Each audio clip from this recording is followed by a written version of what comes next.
Hi, my name is Belle Henry, and I'll be presenting the paper entitled Glutaminolysis and Fumarate Accumulation Integrate Immunometabolic and Epigenetic Programs in Trained Immunity by Hartz et al. The goal of this work was to study the relationship between metabolic pathways and epigenetic regulation with immune memory in innate immune cells such as monocytes and macrophages. As you probably already know, innate immunity is the body's first line of defense against an infection. Recent research has shown that monocytes and macrophages can actually have a sort of innate immune memory, or trained immunity, to certain infections.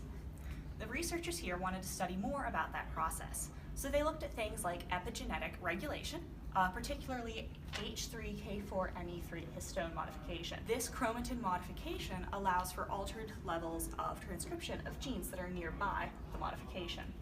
Additionally, the researchers looked at alterations in cellular metabolism, seeing what pathways were upregulated during this trained immunity. They also looked at what metabolites in those pathways were accumulated during the process. In order to accomplish their goals, the researchers used a variety of techniques. In order to prepare cells that showed this trained immune profile, they exposed monocytes from healthy human donors to beta-glucan. Beta-glucan induced that trained immune response.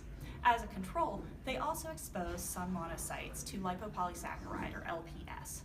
This induced tolerance, which was sort of the opposite of the immune response seen in the other cells. So these cells served as a control in the experiments. Some of the more important techniques that they used included using ELISA to measure cytokine production. They used cytokine production as a measure of trained immunity in the cells. Additionally, they used tools like HPLC and NMR, and they used LC-MS to analyze the metabolome of the cells. ChIP-seq was used to look at the regions that were methylated on the histones, and they use C57BL6J mice for their in vivo study.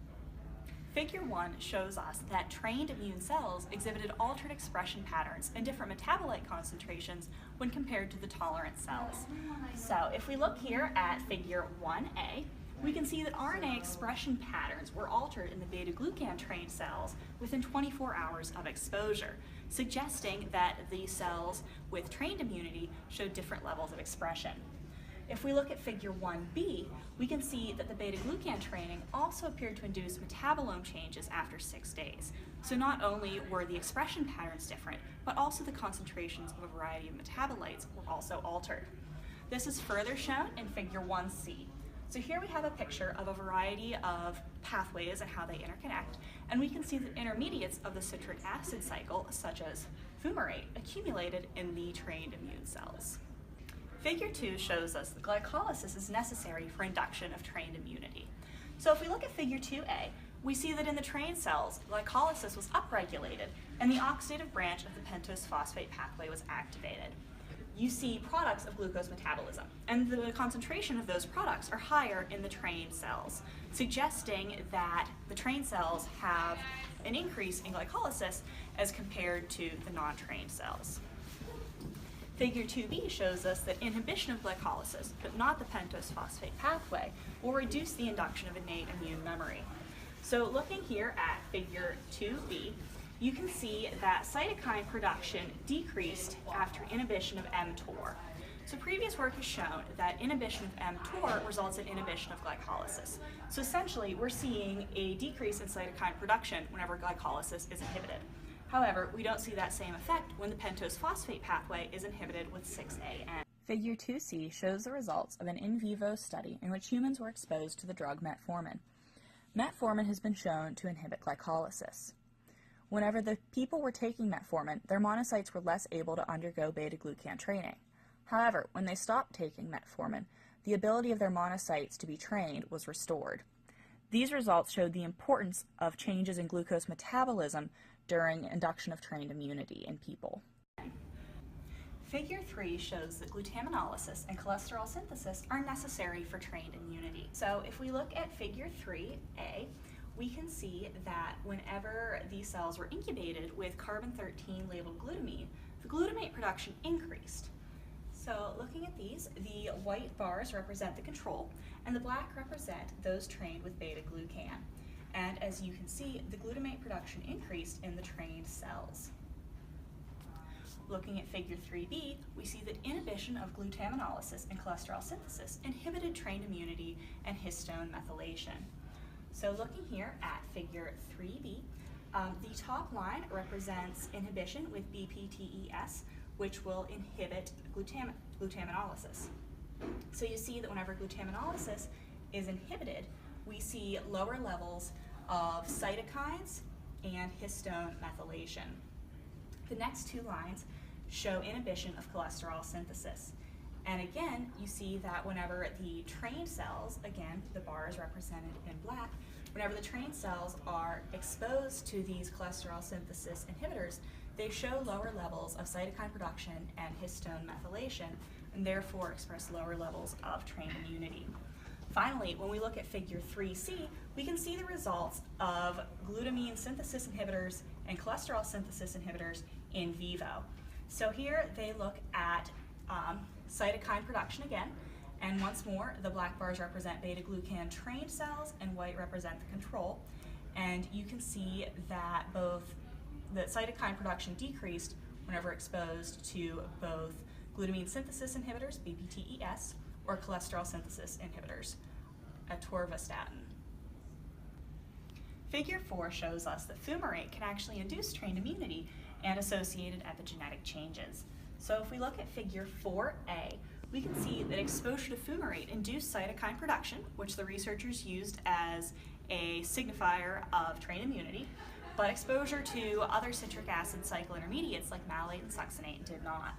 So if we look at the figure, we can see that the cells were exposed to methyl fumarate, and then they looked at levels of cytokines produced.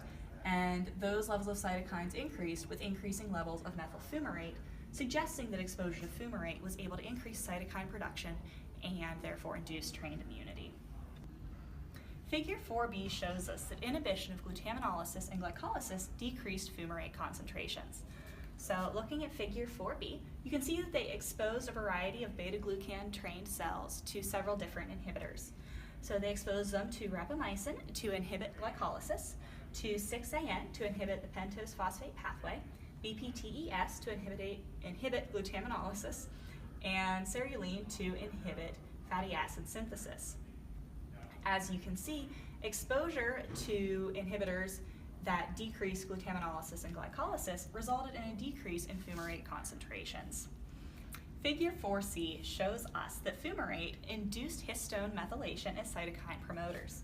So if we look here at figure 4c, we notice that those cells that were exposed to fumarate and trained with beta-glucan actually show increased levels of histone methylation at the cytokine promoters. Figure 4e and f show us that training with fumarate results in a significant increase in histone methylation and acetylation whenever compared to untrained cells. The genes that were associated with those regions with increased methylation were also involved in immune system pathways.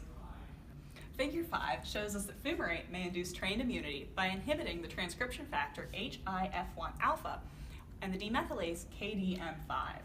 So if we look at figure 5a, we can see that fumarate inhibited the transcription factor hydroxylation, which resulted in the transcription factor targets being induced.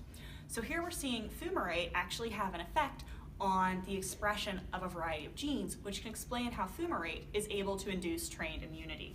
So if we look at figure 5a, we see a Western blot showing the results of exposure of cells to fumarate. And if we look over here at figure 5b, we can see the expression of those transcription factor targets after the cells were exposed to fumarate. And as you can see, there was a significant increase in the expression of all 4 of these targets shown. Figure 5c shows us that cells that were trained with beta-glucan show a decreased activity of the demethylase KDM5 on day 6, which was the day whenever fumarate concentration was the highest. So if we look here at figure 5c, we see that the white bar is the control, gray is the beta-glucan trained cells, and the black bar is those cells that were tolerant because they were exposed to LPS. And clearly, exposure to beta-glucan in the trained cells showed the lowest amount of KDM5, or demethylase, activity. If we look over at figure 5d, we can see that fumarate was able to inhibit KDM5 activity, but alpha-ketoglutarate restored it. So here in figure 5D, we see the cells exposed to fumarate, alpha-ketoglutarate, and fumarate in addition to alpha-ketoglutarate. And clearly, whenever exposed to fumarate, KDM5 activity was decreased. So there was a decrease in demethylase activity. Looking over at figure 5E, we can see that fumarate is actually able to increase the production of the cytokine TNF, but alpha-ketoglutarate reduced its levels closer to the control. So here again, we have the cells exposed to fumarate, alpha-ketoglutarate, and then a combination of both. And the cells that were exposed to fumarate show the greatest increase in cytokine production, confirming the results previously that fumarate is able to induce trained immunity. Figure 6 is a graphical representation of the pathways and processes described here in the paper. So they show the effect of the citric acid or TCA cycle along with the various methylations and acetylations occurring, cholesterol synthesis, glutamate production, an increase in fumarate, and a variety of other pathways interconnecting to help bring about induced immunity. Overall, the researchers learned a great deal about trained immunity in these monocytes and macrophages. They found that glycolysis, glutaminolysis, and cholesterol synthesis are all important to induction of trained immunity, and they found that the pentose phosphate pathway was not necessary for that process. They also learned that fumarate plays an important role in the induction of trained immunity, possibly by inhibiting histone demethylases to allow epigenetic reprogramming. They also found that inhibition of transcription factors like HIF1 alpha could further alter transcription patterns and perhaps help to explain the variety or the different phenotypes seen in the induced immunity. Thank you for your time.